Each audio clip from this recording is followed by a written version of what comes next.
Greetings YouTube, I'm Roadhawk Wilson, welcoming you into my home and just doing a brief discussion on how diagnosis is not always the best thing. And the reasoning behind this is something very common in the mental health field among people who work very closely with those that have had a lifelong diagnosis. It's that essentially we become observed by our diagnosis. It's not always that getting diagnosed makes life easier.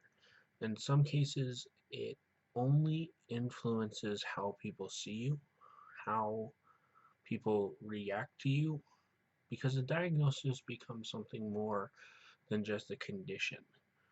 When people know that someone is born with bipolar disorder, and notice I said born with bipolar disorder, they are often told they are bipolar disorder, and this is contrary to person-first language, which is a type of speak that puts a person before their diagnosis and really helps to validate that person's existence outside their diagnosis. And in a lot of cases, for a lot of people who live on the streets, for a lot of people who are struggling with mental health, diagnosis has helped. I'm not going to deny that. But it can often create cynicism, blatant abuse, and mistreatment based on that diagnosis.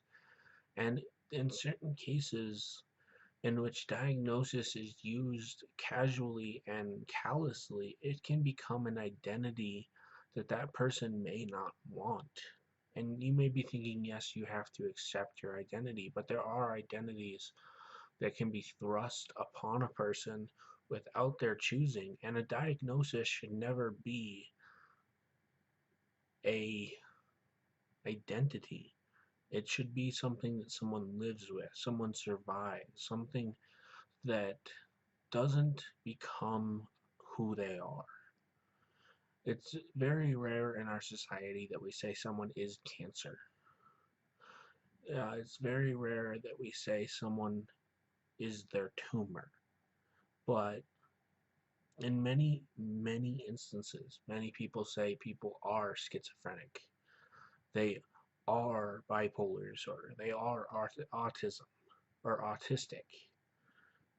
Not they live with bipolar disorder. Not they live with autism. And that's something we hope to change in this video. Think of the person that you talk to who may have a diagnosis as more than just their diagnosis, more than just what they are. And often in our society, we also look at diagnosis as how we just react to people's conditions. And not even medical ones, but for example, a lot of people tend to use the term homeless people. Not people who are homeless, but homeless people, as if all that revolves around them is that they are homeless. And that's wrong, because they're people with thoughts and opinions and ideas, and many of them struggle in their life, and many of them are brilliant. Many of them have great creative talents, but they become known as homeless. Or, for example, another key example is someone who is crippled. That's a term that people use to define someone in a wheelchair. They are paraplegic, which is a little bit more commonly accepted in the medical field, but at the same time is still wrong. A diagnosis is not who a person is. It's a part of who they are, part of what they are, but never more than a small amount.